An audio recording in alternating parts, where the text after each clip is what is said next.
All right, everybody. So we have Dr. Greg Potter with us today. He has a PhD in sleep, diet, and metabolic health. He is the content director of humanos.me. So welcome, Greg. Hey, Dave. Good to be here. So for today, the charity is going to be Give Directly. So can you just kind of explain why we chose that one? Yeah, sure. I chose it because I read a book several years ago by William McCaskill, which was basically about effective altruism and how to do the best bang for your buck when it comes to giving money to charity. And he pointed me in the direction of a company called givewell.org, and they do these analyses of different charities that are out there. And they suggested that this is among the most effective charities that you can give to. And the principle is that you just give money to them, and the money is given directly to people who don't have much money in Uganda and Kenya. And I just recognized that I'm very lucky because I was just born into relative wealth compared to 99% of people in the world. So I think it's smart to give back. And the evidence suggests that these people, they use the money for what they really need. So it just strikes me as a good option. Awesome. Yeah, and I think that book actually was recommended to me by Greg Nuckols as well. I don't know if you know Greg Nuckols, but he had mentioned that as well. So that's awesome, and happy to make the donation there. So for people who don't know that much about you, could you just give a little bit of your background, how you got into study of sleep and all of this? Sure. Yeah. So my background is actually in exercise science. I was growing up and I hurt my back when I was 12 years old playing rugby. And then shortly after became interested in strength training and diet, partly to look better, partly to rehabilitate my back. And then over the years, that expanded into all facets of health, really. And originally, I was going to study English literature at university, but I realized I was spending all my free time studying health and fitness and human performance. So that didn't make much sense. And then I did my undergraduate and master's degrees in exercise physiology at Loughborough University. Worked for a Blizzard Sprints coach there, worked with the Rugby Football Union, the Sports Science and Sports Medicine department. And then near the end of my master's degree, I was looking around at PhD options and I realized that I knew a fair bit, relatively speaking, about diet and exercise, but I didn't know nearly so much about sleep and circadian biology, and I recognized how important they were. So I thought, if I'm going to continue to study, I'd like to add this particular string to my bow. So an opportunity came up at the University of Leeds, and then I was there for 4 years and finished halfway through last year. Awesome. So for me, kind of similar, like I studied exercise science, and then I ended up going to dental school. But the reason I'm so interested in sleep is just because mine sucks. And it's sucked for a long time. So we'll certainly talk a little bit about that. But kind of, I guess I'll just give a little story of mine. So I was in Baltimore for dental school, and obviously there was tons of noise all the time. There's tons of light pollution. I mean, just constant. I had a really old bed. So then I moved to North Carolina for a year, and I'm thinking like my sleep is going to be great because I was in the kind of rural area. I got a new mattress, a few other things. I even had my septum repaired so I could breathe better because I was having some breathing issues. So all these things, and I figure, okay, I'm going to get great sleep. And honestly, it didn't change at all. I still probably wake up like 4 times a night. I've tried a bunch of different things. So I'm definitely interested. I've read a lot myself, but I'm very interested to hear what you have to say just because of my own selfish reasons. So one thing I wanted to ask you about is, have you heard much about light stimulation and coffee, things like that, not necessarily making someone unable to fall asleep, but rather just affecting their sleep? So, I mean, that's a personal issue of mine as well. I could have coffee or be on my phone, and I'll still fall asleep within 5 minutes of reading, but I will wake up more frequently. I might wake up at like 4 a.m. then. Have you heard anything like that? Sure. Yeah. There are two things to think about, really, and it comes down to the way that sleep is regulated. So you can think about sleep regulation simplistically as comprising 2 factors. It's called the 2-process model. One of these is the so-called wake drive. So basically your body clock controls this. And what it means is that as the day progresses, the drive for you to stay awake increases. And then around the time that you naturally fall asleep, it drops off. And the other process is called sleep homeostasis, which is just basically an increase in sleepiness the longer that you've been awake. So now that you're awake, as we're both speaking, there are various chemicals that are accumulating in our brains, primarily adenosine, but some others, some interleukins, TNF alpha, which increase the pressure to sleep. And what happens is that as the day goes on, this pressure increases, but because the wake drive is increasing too, you don't fall asleep. There's a temporary dip at lunchtime, and that's why you experience that so-called post-lunch slump. But then around the time that your body naturally wants to go to sleep each evening, you see this drop in the wakefulness drive, and now you've got all of that pressure to sleep, you fall asleep.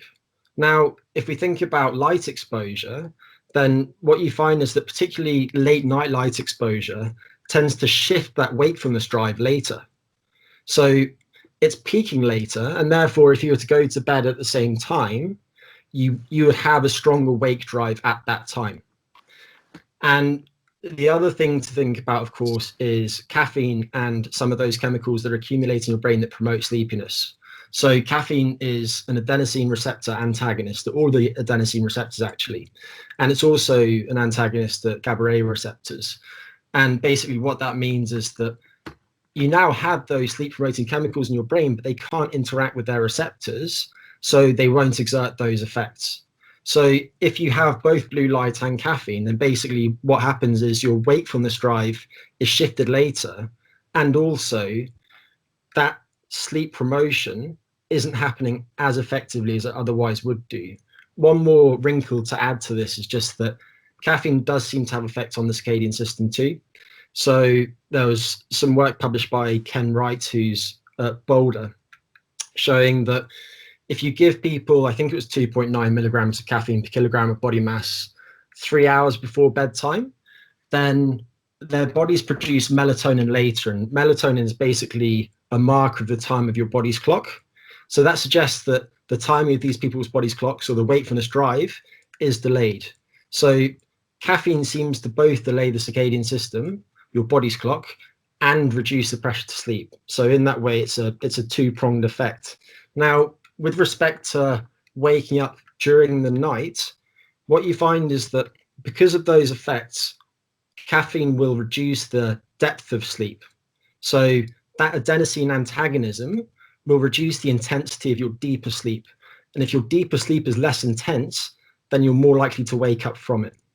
And then with respect to light exposure, what you find is that if you look at elderly people, for example, and you put some sort of light monitoring device in their bedrooms, and then you see how they sleep over time, you monitor their sleep quality, self-reported sleep quality, what you find is that those who have higher intensity of light in their bedrooms report lower sleep quality, and they're more likely to wake up from sleep because your eyelids are translucent. So even if your eyes are closed, then it's likely that light will affect you.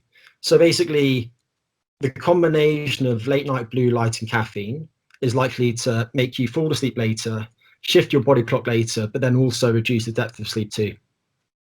Gotcha. And so is there a general time you suggest people to stop drinking caffeine or caffeinated drinks before bed, 6 hours or something like that beforehand? Yeah, so the half-life of caffeine is about 6 hours. And when I say half-life, what I mean is the amount of time that it takes for the peak concentration that caffeine reaches in your bloodstream to come down to half of that level. Right. And that's quite variable between people. So based on their genetics, for example, but also things like the function of their liver. So if you have somebody who drinks lots of alcohol and they have fatty liver, then that will tend to increase the half-life of caffeine. So anyway, in general, it's about 6 hours, but there are two things to consider. One is those inter-individual differences, but the other is just that the greater dose of caffeine you consume, the longer the half-life will be. So as a rule of thumb, I generally suggest that people stop drinking caffeine by about 9 hours before they plan to go to bed.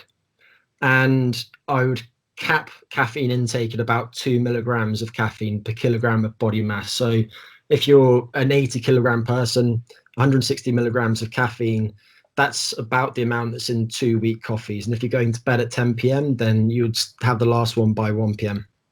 Gotcha. Just to clarify, you said the more you drink, the longer the half-life would be. Did you mean it's actually just because it's staying around, or the actual half-life time is changing somehow metabolically with higher doses? Yeah, so the greater the dose that you consume, the more that your liver has to detoxify. and as a result, the whole process is slowed down. Gotcha. Okay. And then you touched on melatonin a little bit there as well. And obviously, melatonin is very important for sleep regulation. So why does it seem like there's this huge variability in terms of effectiveness for people? I mean, I've never noticed a benefit in terms of sleep from melatonin, but some people swear by it. I think the studies are unequivocal at this point. So, yeah, it's a very good question. And I don't think there's a good answer to it at the moment. I certainly don't have a good answer. You could speculate as to why that might be, but in order to work that out, what you'd want to do is, for example, stratify people according to how much melatonin their bodies produce, and then see if that influences their responses to melatonin, just as one example. But it's interesting that you say that, because that's a consistent report. What I'll say is also that if you look at the amount of melatonin that's in melatonin supplements that are available over the counter, quite often the amount that's in the product is very different from the amount that's on the label. So the supplement industry, of course, is not very well regulated, and that could certainly explain that. And then something else would be melatonin receptor genetics. So it's plausible to me that people with different receptor gene variants could respond differently to melatonin. And we've seen this with things like oral glucose tolerance, just as one example.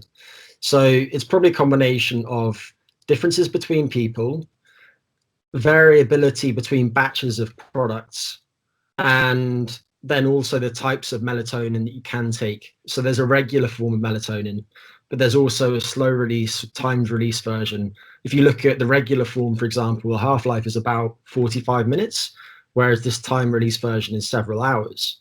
So that's likely to influence how you respond. But if you look at all studies, then generally what you find is that melatonin supplementation tends to reduce the amount of time that it takes people to fall asleep, and they tend to sleep slightly more efficiently. So if you look at their time in bed, then they're asleep for a greater proportion of that time than they otherwise would be. And I think those are probably the most important points. sure. And some other sleep studies I've seen, I think just recently there was one maybe in the last year or so on Ambien. And at least from what I've seen, things like Ambien and benzodiazepines, it's coming out now that even though a lot of people do take them and sometimes take them too much for sleep, they're not actually really improving the sleep quality or increasing REM or anything like that. And people will report that they think they slept more, but when they actually do sleep studies, they're not really getting better sleep. Have you seen that recent research? I haven't looked much at sleep drugs recently, but I think that that jives with what I've seen. And I suppose that what I would say is that many of these compounds tend to be GABA A receptor agonists. And the issue with that is that you typically build up tolerance to them quite quickly, and you also get withdrawal effects. So over time, you have to take higher and higher doses of them. And then when you come off them, you sleep miserably. So there's that to consider. And then if you look at long-term health outcomes of people who are taking those, then obviously people who are taking these have poor sleep to begin with, which is going to impact their health and performance. But there's quite strong evidence that taking many of these hypnotics is associated with various morbid outcomes and actually premature mortality too. So I don't want to sound like I'm scaremongering or anything, but I would always advise that people look at alternative options before resorting to those. And I think that sometimes people are too quick to prescribe drugs, for example, when actually, if you look at insomnia, just as one example, the most effective thing for insomnia by far is what's called cognitive behavioral therapy for insomnia, CBTI. And actually, it's as effective if you deliver it online as if you deliver it in person. So in the UK, for example, the NHS now subsidizes use of one particular eCBTI course, which is definitely a really good thing. So I would always direct people to that type of intervention before considering some of these hypnotics. Sure. Yeah, and actually, I think another paper, some people will use like Benadryl, like diphenhydramine, in order to go to sleep. And there was a recent one I saw linking that with dementia as well. So just a cautionary note there. So you touch on CBT, and that is something I was going to bring up as well. And I've kind of gone through a run of CBT myself. I've definitely gotten a little too lax with it recently. But the main principles that I got from it were they would say certainly have a consistent bedtime, a consistent wake time. The thing that I found, I mean, that was already hard. I think if you're trying to maintain a social life, it can be hard if you say, because during the week you might I get up at 5 a.m. So, and I go to sleep at like 9. So, for me to say, okay, Saturday night, I got to go to sleep at 9, obviously is very tough. Yeah. And the other issue, probably the most difficult I found, was they talk about if you're in bed for more than 15 minutes and you're awake, to get up and go read or something like that. So, if you get up at 2 a.m. and you can't fall asleep and it's now 2:20, you're supposed to force yourself to get up and go do something else, which, if you're already dead tired, it can be really hard. And I think the dropout rate is pretty high those first few weeks, because they say you get initially more tired and then hopefully it kind of resets itself. But do you have any personal experience with it, or seeing people do it? I don't have much personal experience with it, so I can't really chip in with anything that's particularly valuable. But I think that it does make sense for people to get up. I understand that it's difficult. You have a lot of inertia because you are very tired. But basically, in principle, you want to associate your bed with sleep. And that's, I suppose, the main rationale underlying that. I think that it'll be interesting in the future to try and understand if there are things that people can do in bed to help them fall asleep faster. And this is entirely unproven, so take it with a pinch of salt. And I don't have sleep problems really. Right now, I've just moved to London, as I mentioned to you before the call, and my sleep has been absolutely awful for the last 10 days. So if I say a bunch of unintelligible nonsense today, then I'm blaming that. But something that I do is I do a body scan meditation in bed if I can't fall asleep within 10 minutes or 15 minutes after waking up in the middle of the night. And my rationale behind that is that doing that seems to change the activity in the autonomic nervous system in a way that should be conducive to helping you fall asleep faster. So if, for example, the sympathetic branch or the fight or flight branch of the autonomic nervous system is too active, then your heart rate will be up, your blood pressure will be up, your body temperature will be up, and all those things are going to hinder your ability to go back to sleep. But meditation seems to quieten some of that activity and perhaps also increase some parasympathetic nervous system activity. So that kind of thing, I think, would be quite interesting to study. It'd be a difficult thing to study, but I think that going forward, some of those types of simple interventions would be helpful. But of course, as you mentioned, the issue with all of these things is that the dropout rate is high. People find it very hard making these changes, and people are always interested in the next supplement or whatever it might be. But fundamentally, I think what we need to understand is how to change human behavior. Sure. Yeah, it would be very interesting to see some research on it, or even new things. Like, I know a lot of people who listen to Audible when they go to sleep, and I actually do that as well, just because my mind will, like, when there's nothing else going on, my mind is just always racing. And so for me, like, one of the hardest things was when they said, literally don't do anything else in bed. So I would have to go somewhere else to read. But for me, that's the easiest way for me to fall asleep, is to read in bed. And then, like I said, Audible will just kind of zone me out. But obviously then you're kind of associating electronics with it. And so I can understand why they wouldn't want that. But I wonder if there is a subset of the population that actually would benefit from something like that. Yeah, I think you have to understand yourself fundamentally. So if I mention prescriptive guidelines, for example, in this conversation, then you always have to consider that you might respond very differently to those. So if you look at the scientific method, we're really interested in averages and variability. So if something on average has a positive effect on some outcome, then people will begin to prescribe it over time. But of course, there are some people that it might actually affect negatively. So if your experience is such that when you go to bed, if you pull out a book and start reading, it helps you fall asleep, then I'd just say go for it. Just keep the lighting dim. Right. And so, people often like to hear about different supplements and things that they can take, because it's a little easier than maybe going through a whole CBT. So we mentioned melatonin. We said stay away from caffeine. Are there any other supplements at all out there that you know of that people can help, or people can take to help sleep? Yeah, I looked at it quite closely around this time last year. And to be honest, I'm not convinced that much of the evidence is very strong in support of the efficacy of many of these sleep supplements. And the thing with many of them is that they have the same limitations as the pharmaceuticals. So if you target the same receptors using some sort of natural product then just because it's natural doesn't mean that it's going to come without any adverse effects. For And sure. of course, if something's derived from a plant or whatever, then the concentrations of the chemicals that are in it are going to be even more variable. So Right. I think that that's worth considering. In principle, there are many different ways that you could affect sleep. So you could, for example, try to sensitize the receptors of some of the sleep promoting circuits in the brain. You could try to inhibit wake promoting circuits. You could try to reduce the numbers of receptors for those wake promoting circuits. There are all these different ways that you could target it. So in reality, the number of compounds that could affect sleep is quite vast. Of those that are regularly studied for sleep, I would suggest that glycine is quite useful. And actually, the evidence on glycine is not very strong for sleep.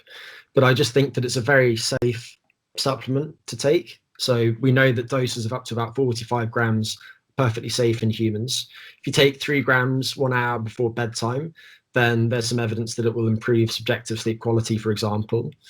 But many of the other ones that people regularly take, so things like valerian and chamomile and L-tryptophan, 5-HTP, I'm not convinced are particularly useful. And I think that for a minority of people, they could have negative responses to those. So as a Mm. starting point, I would just suggest that melatonin is the best thing that's out there, definitely. And melatonin doesn't have the same limitations as some of those sleep drugs.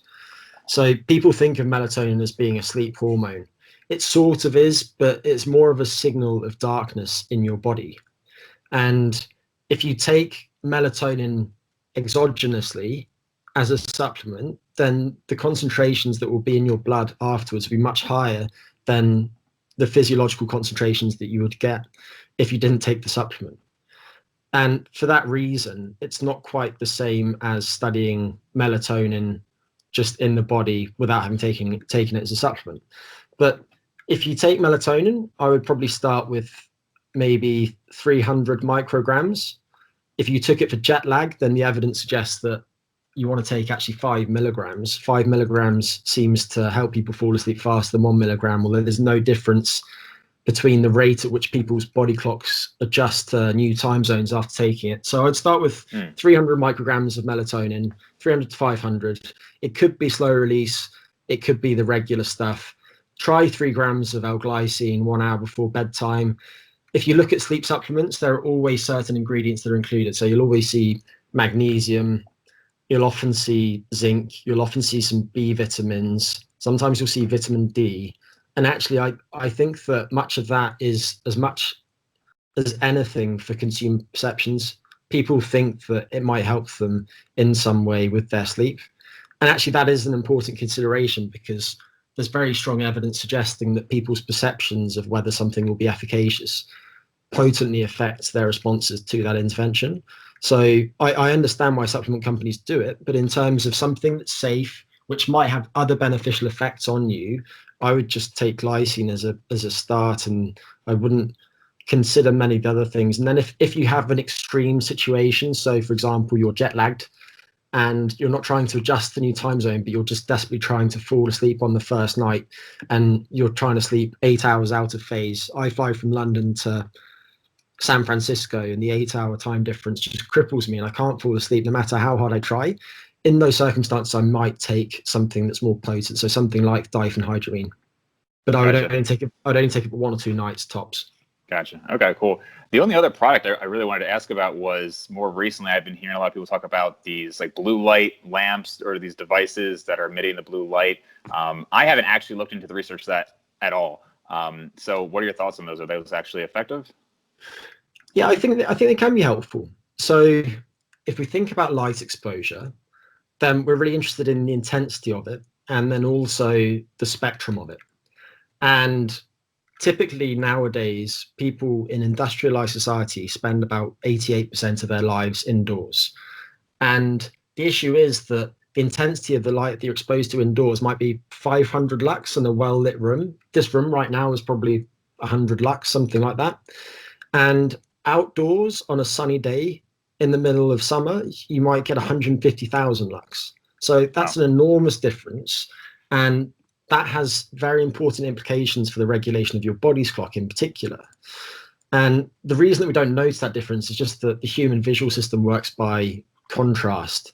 So actually, we don't feel like when we go outside, we're all of a sudden exposed to light, which is several orders of magnitude higher than what we experienced inside, but that's often the case.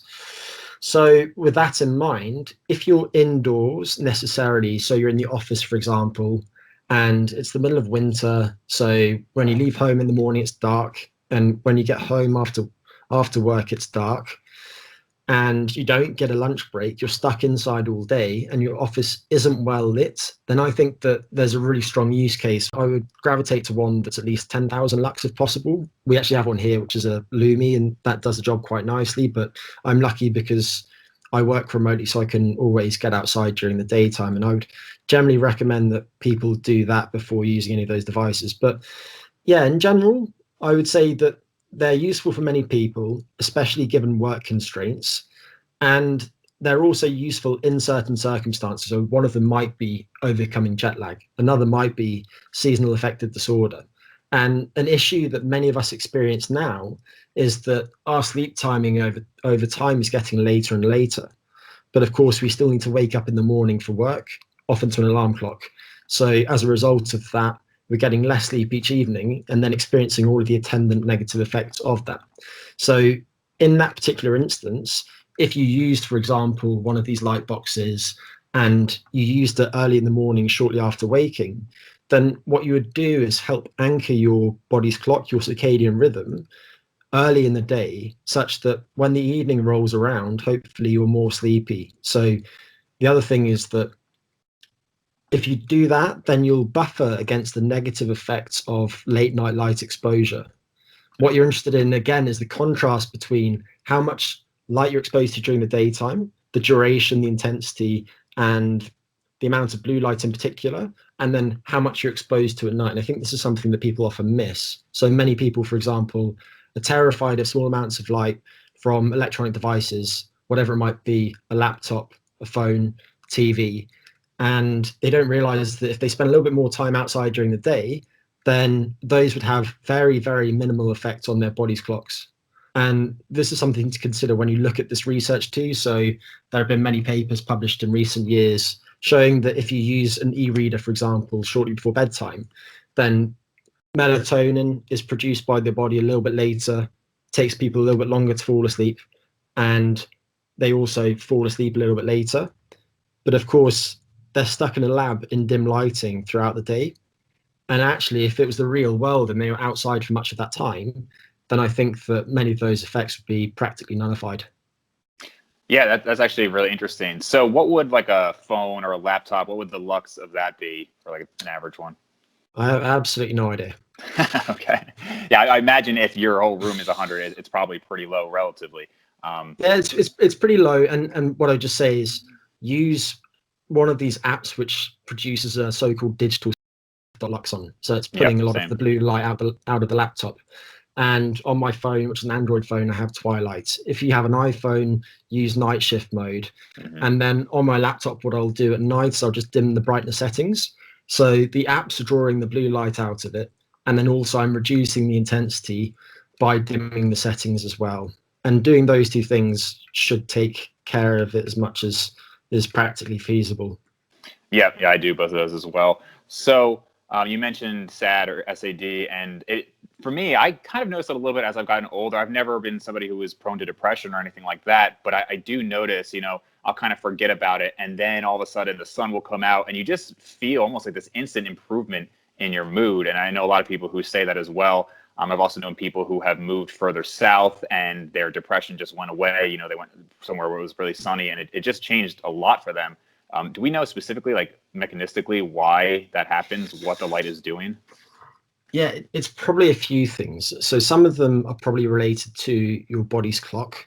So as I mentioned, if you're not exposed to as much bright light exposure during the daytime, but you're still exposed to the artificial light at night, then maybe your body's clock shifts later, your sleep also shifts later, but you have to wake up at the same time. You lose a bit of sleep, which has negative effects on mood. And as a result, that accumulates over time. And then all of a sudden you feel worse. So I think that's partly at play. But then also there are probably effects that are independent of the circadian system too. And this is preclinical research, by which I mean that it's just studies of other animals. But those, of course, are useful, and in many instances, they have some sort of shared biological pathways which are relevant to us. And there's a guy called Samar Hattar who is an expert in this stuff, and he published some work in 2012 showing that if you expose mice to these aberrant light dark cycles, which are varying, then what you find is that their body's clocks don't necessarily shift, and it doesn't necessarily affect the sleep, but they do show depressive like behavior. Obviously, you can't ask a mouse if it's depressed, but you see some of the similar patterns of behavior. And interestingly, if you get rid of a certain type of photosensitive or light sensitive cell in the eyes of these mice, then these funky light dark cycles don't affect them as negatively. So it seems to be that these specialized cells that we have in our eyes are probably partly responsible for the effects of light on mood. So that's one thing. And of course, practically, getting over this is going to be a question of doing things to enhance the function of your circadian system. So doing things such as using those light boxes during the day if you need one, or spending more time outside during the day, and then being vigilant about your light exposure at night, eating on time, being physically active, and so on. Awesome. And the more I've looked into it, and I think more research is done, we see that sleep, it really just affects everything. I mean, almost every marker of health is worse when people get less sleep. One that I think is interesting is people who are obese tend to average less sleep, and people who chronically get less sleep are more likely to become obese. I'm sure there's a few mechanisms there, hunger, maybe a difference in the amount they're burning calories, although you might think the opposite. If they're awake more, they burn more, but I don't know if that actually plays out. So what are some of the reasons there we see that? Yeah, so this is something that we see very consistently to begin. So if you look at all prospective studies that have tracked people over time and then asked them to report how long they sleep and assessed their subsequent body mass, how fat they are, then what you find is that people who report sleeping less than 6 hours each night are about 45% more likely to be obese. Okay, now with that said, if we go to experimental studies in which people aren't allowed as much time in bed as they would like, and then you look at the effects of that on food intake and also energy expenditure, how many calories they burn each day, then there was a study that looked at all of the studies that are out there, published in 2017 by some researchers down the road from where I live. And it basically showed that sleep restriction, so giving somebody 4 or 6 hours in bed, for example, as opposed to as much sleep as they need, scarcely affects energy expenditure. It's practically insignificant. It's probably about the amount of energy that's in a slice of bread each day. Mm-hmm. But interestingly, it does affect how much food they consume. And their findings suggest that people consume about 385 calories more each day. And that doesn't necessarily sound like that much, but if you tally that over the course of the year, sure, then that's about the amount of energy that's in 18 kilograms of adipose tissue. And of course, it's not that people necessarily gain that much, because our bodies have these inbuilt regulatory mechanisms which would protect against that, but it's likely to lead people to gain weight over time. Now, if we look at studies that have looked at people's body composition responses to diets, for example, then those have shown certain effects of sleep loss too. So the best early study on this, in my opinion, was by a lady named Untitled Chapter at the University of Chicago in 2010. And they divided people into two groups. And for 2 weeks, they were allowed, I think, 8.5 hours of time in bed, or 5.5 hours of time in bed. And they were put on these diets in which they consumed the same number of calories and the same macronutrient compositions. And they found that those people who only had 5.5 hours of time in bed each night lost about 55% less of their mass from fat tissue. And then also they were hungrier. Now, why is that the case? It's probably due to a few different things. So one of them is the endocrine system. So after sleep loss, you typically see increases in ghrelin, which stimulates appetite, and possibly reductions in leptin, although the evidence for that isn't so strong. And leptin is a hormone which is basically a marker of long-term energy status. So if your energy stores are replete over a long period of time, then your leptin levels would be higher. If you get somebody who's very lean, let's say it's somebody who's in the latter stages of contest prep for a bodybuilding show, their leptin levels would be very low. And it seems that sleep loss might reduce leptin levels. And then also there's been some work in recent years looking at endocannabinoids. Two of them specifically, one's called 2-oleoyl-glycerol and the other's called 2-arachidonyl-glycerol. And sleep loss seems to increase the levels of those. So that's one more thing. And then the other thing to consider is it's not just that people are consuming more calories, but people also tend to be more impulsive around food, and that tends to make them make worse food choices. So if you look, for example, at patterns of brain activity, then sleep loss basically reduces the statistical correlation between activity in the frontal cortex, which is like the brain CEO, and some of these reward centers, which are involved in some of these impulsive behaviors.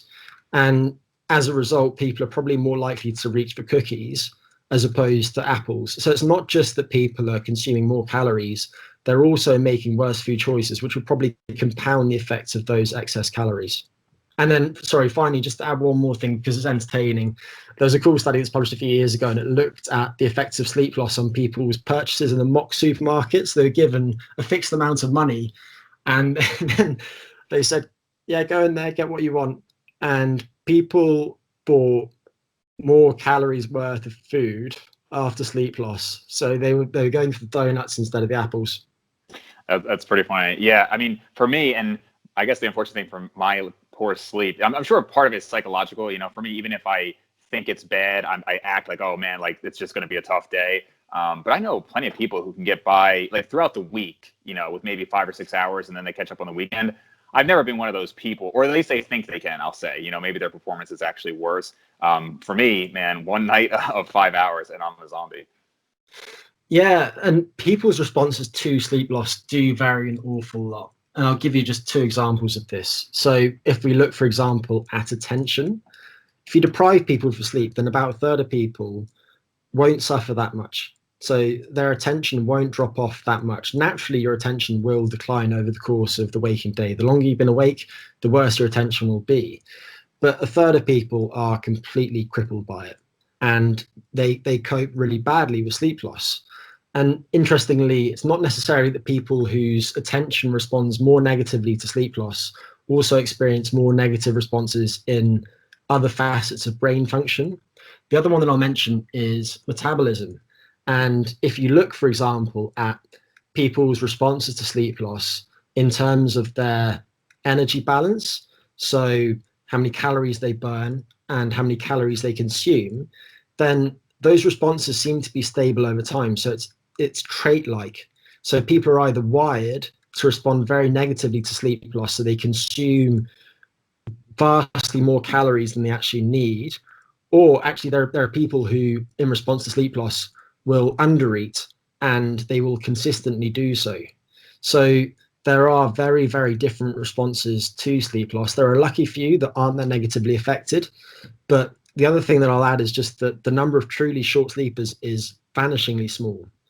And of the different genetic variants that have been associated with short sleep, perhaps the best acknowledged is a mutation in a gene called DEC2. And people who carry this very, very rare mutation need about 6 hours and 15 minutes of sleep per night on average, which is probably much more sleep than people would have anticipated. Yeah. I think there are people out there who think that they're the Margaret Thatcher of the world who can get by fine on 2 hours of sleep, and actually our evidence suggests that everybody needs quite a lot more than that. Yeah, I have a friend like that who he's convinced that he's perfectly fine on 5 hours of sleep a night, like every night.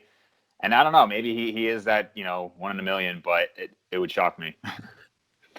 You mentioned the body composition with the weight loss. Something that I had heard Dan Party say was that there's some research showing that eating more of your calories earlier in the day led to better body composition. And now, you know, you and I are both kind of in the exercise science world as well. And a lot of the research now on meal frequency and things like that, it shows that it isn't that important. So I wanted to ask you if you know what study I'm talking about that Dan had mentioned. Yeah, there are quite a few studies, and actually, this was a big part of my PhD. And there are a few different things that we could look at, but I'll just give you the strongest evidence in support of this idea, which is probably by a lady called Daniela Jakubovics. She published a study 6 years ago, and basically, for 12 weeks, overweight and obese women were divided into one of two groups. In one of these groups, they consumed 50% of their calories at breakfast, and in the other group, they consumed 50% of their calories at dinner. But otherwise, the diets were practically identical. So the same number of calories each day and the same macronutrient distributions. And what they found is that the early eaters, so those who consumed 50% at breakfast, lost about 11% of body weight over the course of those 12 weeks, whereas the late eaters lost only 4% of body weight. And similar findings held for differences in waist circumference. The early eaters, I think, lost 8%. The late eaters lost 3%. And the early eaters also experienced greater improvements in blood sugar and blood lipids. There was a paper published last year, which was similar in some respects. And it was by Courtney Peterson, I think, at Pennington. And they showed that if you take middle-aged men who have pre-diabetes and you put them through two conditions, so everybody goes through the two conditions, and in one instance they consume 3 meals each day spread out over 12 hours between, let's say, 6 a.m. and 6 p.m. And in the other condition, they consume those 3 meals within a 6 hour period, which finishes by 3 p.m. Then what you find is that even if you adjust energy intake such that both groups are in energy balance and neither group gains weight or loses weight, then those who finish their calories by 3 p.m. each day experience greater improvements in insulin sensitivity, greater improvements in markers of oxidative stress, and they also had a massive drop in morning blood pressure. So morning blood pressure dropped by 10 millimeter mercury, which is an effect size which is comparable to have some ideas about why this is the case. So it seems, for example, that diet-induced thermogenesis is higher in the biological morning than it is in the biological evening. And there are other things too. So metabolic rate has a circadian rhythm, various factors which might be at play. But in general, it seems that assigning a greater proportion of your energy intake early in the day is a good thing. And it's probably especially a good thing for many of us, because if you look at how most people in countries like the US eat, then they actually have relatively small breakfasts, relatively small lunches, and then relatively big dinners. And if anything, if you flip that on its head, it's probably a good thing. And it's also probably good for sleep too. So there was some work published last year showing that consuming a relatively smaller dinner increases parasympathetic nervous system activity overnight, which should be conducive to good sleep. Awesome. Yeah, ton of great stuff there. I had one question. It affects me, but I'm sure it affects a lot of people. So, we talked about this light exposure. And for me, I'm certainly fair skinned. My mom, she's fine now, but she had melanoma at 18 years old. So there's definitely a family history of it. For people who, maybe have a family history of skin cancer and other things that predispose them to skin cancer, should they be worried about getting out in the sun a lot and getting that exposure that they feel that might help them sleep? They absolutely should be. And this is Yeah. this is something that is very important, and people like me probably don't do a good enough job of making it clear that that's the case. Because with many of these things, there's a trade-off of sorts. So maybe sun exposure is good for some things. Your body synthesizes more vitamin D in response to UVB radiation, for example. There's some preclinical evidence in recent years suggesting that sun exposure might actually stimulate lipolysis in fat tissue. And also sun exposure seems to be good for endothelial function. So for the function of our blood vessels, it seems to lead to a drop in blood pressure acutely, for example. However, of course, UV radiation incites skin damage. This is more problematic in people from countries at higher latitudes. And if you look at risk factors for melanoma, then the main ones seem to be intermittent sunburn. And there are a couple of others too, but that's certainly right up there. I'm trying to think of the other one. So anyway, that's a long way of saying that it is important to get outside during the day, but if you have very fair skin and you happen to live in a hot country, then please look after your skin. Right, sure. Use sun cream. And I have to think that this is going to become increasingly problematic in years to come too with climate change. There are still denialists out there somehow, but I think that the data is unequivocal. So it's really important, and I'm glad that you raised the point. Sure. And would things like, sunscreens, would they block out the benefits that you'd get in terms of sleep as well? Because now those rays aren't necessarily even getting into your body. I don't know if there's any even data on that. I think it would probably, so there aren't data on, for example, lipolysis effect on that, because that research is so new. But I certainly think that it would affect vitamin D synthesis, and many people do have insufficient levels of vitamin D. So people might then just say, well, take some vitamin D supplements. But the problem is that there have been some so-called umbrella analyses, which is like an analysis of meta-analysis. So an analysis of a bunch of other analyses, right, which have shown that vitamin D supplementation probably does very little for many people. So I would just say that it's probably more important to look after your skin. The evidence that low or relatively low vitamin D levels leads to a bunch of negative health outcomes is mixed, and the evidence that vitamin D supplementation is good for those isn't necessarily that strong. So you certainly have a few different things to consider, but if it's possible, then always avoid sunburn as a start, and treat it like something like exercise. So if you're trying to get stronger, you wouldn't go into the gym the first day and do an 8-hour session. You'd be absolutely wrecked afterwards.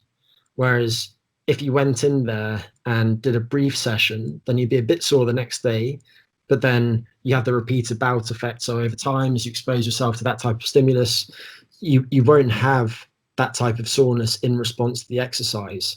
Likewise, with sun exposure, be very gradual in your exposure to the sun, and just avoid the peak of the intense sun at those times of years if you have fair skin. Okay, awesome, man. So I just want to end on a quick speed round here. So it could just be one word or one sentence answers.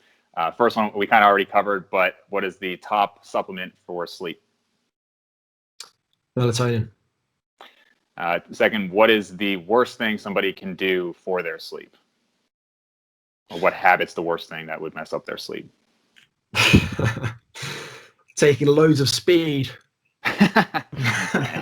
And what do you think is going to be the next advancement in sleep? It could be a device, a supplement. What do you think is going to be out there? I think that the biggest issue that interferes with people's sleep is stress.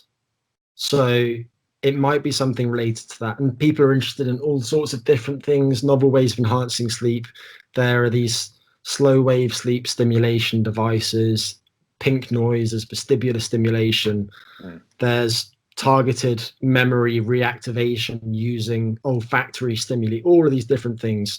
But actually, if there was a way that could help people shut off their minds at the end of the day, then that would probably be the most efficacious thing out there. So that's what I would target personally. Again, people are interested in neuromodulators. So can we target orexin? Can we target histamine? Whatever it might be. But I think that stress is the big one for most people, and the evidence supports that. Awesome, man. So where can people find more of your stuff? I would say come on over to humanos.me. So that's the company I work with. And basically, if you found this interesting today, then I think you'll find a bunch of things that we put out there interesting. So we have a blog that I regularly contribute to, many articles on sleep on that. We have a podcast too, in which we regularly interview sleep experts, but also just experts in health in general. And the premise of Human OS is giving you a tool that you can use to optimize your health and performance. You carry it around with you in your pocket as an app during the day. We try to educate you about what you need to do to be healthy, but then also give you tools to be able to enact that in your daily life. So it's fine saying to somebody, eat more fruits and vegetables, but if they don't know how to cook, then that's a problem. So we try to bridge that gap. And then over time also we'll help people track their health outcomes on the platform too. So that's humanos.me, and you'll find links to everything there. But then also on social media, which I think is at humanos_me on Twitter. If you want to follow my own personal tweets, then that's at GDM Potter. I don't tweet that much, but you're welcome to. And then I think that Humanos also has Facebook and Instagram accounts, so people can check those out too. Awesome. Yeah, I'll have links to all that below. And thanks so much for talking today, man. Yeah, pleasure. No worries.